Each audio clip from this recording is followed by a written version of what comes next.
తెలుగుదేశం నుంచి పోటీ చేస్తూ ఉన్నారు. జగన్కి ఏదైనా మాట్లాడితే మండదా అని మాట్లాడతారు. జగన్ నీకు ఎందుకు మండదు మేము చెప్తాం. నీకు జగన్కి రాయేసినందుకు చాలా మండిందంట.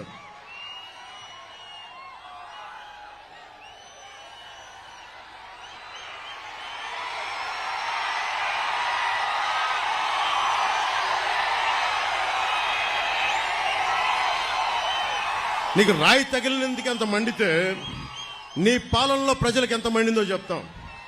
పోలవరం రాకుండా చేసావు, ప్రజలకి మండదా? రాష్ట్రానికి రాజధాని లేకుండా చేసావు, ప్రజలకి మండదా? అంబేద్కర్ విదేశీ విద్యను ఆపేశావు, దళితులకి మండదా? 15 ఏళ్ల అమర్నాథ్ని పెట్రోల్ పోసి చెరుకు తోటలో నాయకులు తగలబెట్టేస్తే వాళ్ళకి బెయిల్ ఇప్పించావు, దానికోసం ప్రజలకి మండదా? దళిత డాక్టర్ సుధాకర్ ని మాస్క్ అడిగినందుకు పిచ్చోని చేసి చంపితే అది ప్రజలకి మండదా? మనకి డ్రైవర్ ని చంపేసి డోర్ డెలివరీ చేస్తే దళితులకి మండదా? ప్రజలకి మండదా? 30,000 మంది మహిళలు అదృశ్యమైతే ప్రజలకి మండదా? అంగన్వాడీ టీచర్లని కాల్తో తొక్కిస్తే ప్రజలకి మండదా? ఆశా వర్కర్లని అరెస్టులు చేయిస్తే ప్రజలకి మండదా? నిరంకుశతో నీ పాలన చూస్తే ప్రజలకి మండదా? అందుకే చెప్తున్నాం, కడుపు మండి ఉన్నారు జనం. ఈ రోజున అన్ని సర్వేలు, దాదాపు 11 నుంచి 13 సర్వేలు మన ఎన్డీఏ కూటమి, తెలుగుదేశం, జనసేన, భారతీయ జనతా పార్టీ 20 నుంచి 23 పార్లమెంట్లు మనం గెలుస్తున్నాం.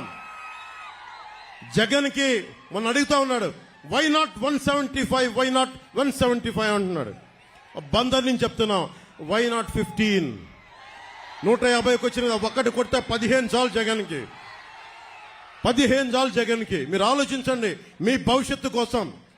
కులాలకి దాటి జగన్ కులాలను లేపుతాడు.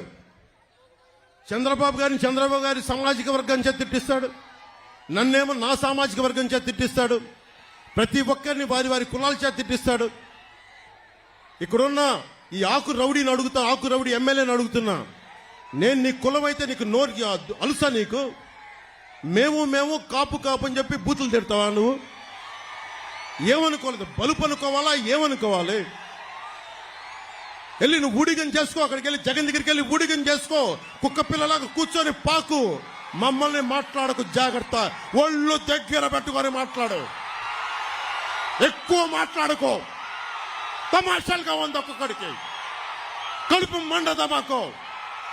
మర్యాదగా మాట్లాడతాం, మర్యాద ఇస్తాం, మర్యాద నిలబెట్టుకో. పిచ్చి వాగుళ్ళు వాక్కండి ఒక్కొక్కళ్ళు. మా కసులు లేక కాదు, ప్రజాస్వామ్య విధానాన్ని గౌరవిస్తాం. దాన్ని దృష్టిలో పెట్టుకొని మాట్లాడండి. ఒళ్ళు నోరు ఇష్టం వచ్చినట్టుగా పడేయకండి. చెప్తున్నా, 25 సంవత్సరాలు నా జీవితాన్ని రాజకీయాలకి పెడతా ఉన్నాను. ఆంధ్రప్రదేశ్ బాగుండాలి, దేశం బాగుండాలి, తెలుగు ప్రజల ఐక్యత బాగుండాలి. మీరు మాతో గొడవ పెట్టుకోవడం అంటే నీ బిడ్డలతో సహా 25 సంవత్సరాలు నేను చచ్చే వరకు నాతో గొడవ పెట్టుకోవడం గుర్తుపెట్టుకో. చాలా సహనం మాకు, చాలా సహనం. చంద్రబాబు గారు నిజంగా చెప్తున్నాను, ఆయన కక్ష పూర్తి ధోరణి ఉంటే పెద్దిరెడ్డి రామచంద్రారెడ్డి అనే వ్యక్తి వచ్చేవాడు కాదు. ఎప్పుడు ఆయన చేసిన అక్రమ కేసులు ఎప్పుడో లోపల పెట్టించేవారు. ఆయన పెద్ద మనసు వదిలేశారు ఆయన. అలాగే చెప్తా ఉన్నాను, ఈ రోజున పెద్దిరెడ్డి రామచంద్రారెడ్డి గారు కానీ, మిథున్ రెడ్డి గారు కానీ, వాళ్ళకంట కూర్చోబెట్టి వాళ్ళ ఏరియాలో ఎవరు రాకూడదంటారు. వాళ్ళ నియోజకవర్గాల్లో ఎవరు వచ్చినా వాళ్ళు ఊరుకోరంటారు. వాళ్ళు వచ్చి రాష్ట్రం అంతా కెలకొచ్చే. మీరందరూ రాష్ట్రంలో పిఠాపురం దగ్గర నుంచి బందర్ దగ్గర నుంచి అన్ని మానవ వనరులు, అన్ని సహజ వనరుల్లో మీరు ఏళ్లు పెట్టండి. మేము చూస్తూ కూర్చుంటాం, చేతులు కట్టుకొని, నోట్లో ఏళ్లు పెట్టుకొని. చూపిస్తాం మీకు భవిష్యత్తులో మీకు ఎలా ఉంటుందో. మీకు అన్యాయం మీద తిరగబడితే ఎలా ఉంటుందో మీకు చూపిస్తాం. మీకు ముఖ్యంగా యువతకి చెప్తున్నాను, మీరు కులాలని దాటి రండి, జిల్లాల్ని దాటి రండి, ప్రాంతాలని దాటి రండి. చంద్రబాబు గారికి ఒకటే చెప్పాం, మీరు కుల గణాంకాలు తీస్తా ఉన్నారు సార్. మనం అందరం కుల గణాంకాలతో పాటు స్కిల్ డెవలప్మెంట్ గణాంకాలు తీయాలి. ఇంతమంది యువతున్నారు, మీరున్నారు ఇక్కడ, 2 వేలు చూపిస్తా ఉన్నారు, పిడికిలు చూపిస్తా ఉన్నారు. ఇంతమంది యువతున్నారు, మేడల పైన, మిద్దెల పైన ఆడపడుచులు అంతమంది ఉన్నారు. మీకేం కావాలి? మీ అభిరుచి ఏంటి? మీకు దేంట్లో ఇష్టపడతారు? మీరు దేనికి నచ్చుద్ది? మీకు మీ స్కిల్ డెవలప్మెంట్ ఏం కావాలి? మీకు ఎంతమందికి పైలట్లు అవ్వాలని ఉంటుంది, లేదంటే టెక్నీషియన్స్ అవ్వాలని ఉంటుంది. ఎంతమంది ముస్లిం యువతలో ఎంత బలమైన శక్తి సమర్థత ఉందో ఎవరికి తెలుసు. మత్స్యకారుల్లో గొప్ప గజేతగాళ్ళు ఉన్నారేమో, మనకి ఒలింపిక్స్ వెళ్ళగలిగే గజేతగాళ్ళు ఉన్నారేమో ఎవరికి తెలుసు. అది ఎతికితే కానీ సమర్థత బయటికి రాదు. చంద్రబాబు గారిని ఒకటే అడిగాను, ఆయన కూడా ప్రామిస్ చేశారు, రాగానే కుల గణాంకాలతో పాటు మీ ప్రతిభ, సమర్థత, మీ అభిరుచి గణాంకాలు కూడా తీస్తాం. 2047కి దేశం అత్యంత సూపర్ పవర్ రావాలి ప్రపంచంలోనే. అంటే ఇందాక చెప్పినట్టుగా యువతే ఈ దేశానికి నిజమైన సంపద. మిమ్మల్ని పెంచుకోకపోతే, అంటే యువతరం తాలూకు శక్తి ఎప్పుడు తెలుస్తుంట, తాతకి చేతి కర్ర అవసరం వచ్చినప్పుడే మనవడి విలువ తెలుస్తుంట. నాయకులు పెద్దోళ్ళు అయిపోతుంటే యువత కావాలి. నిజంగా నేను మీకోసం, చంద్రబాబు గారు మహా దార్శనికుడు. ఈ మధ్య నేను ప్రతిసారి మాదాపూర్కి వెళ్తున్నప్పుడు, నేను లేట్ 99లో చూస్తున్నప్పుడు ఆయన 2020 విజన్కి ఎలా జరుగుద్ది, ఏం జరుగుద్ది అని అనుకునేవాడిని. ఈ రోజును చూస్తూ ఉంటే లక్షలాది మందికి ఉద్యోగాలు. ఒక్కడి విజనరీ, ఒక్క విజన్, ఒక్కరి దార్శనికత.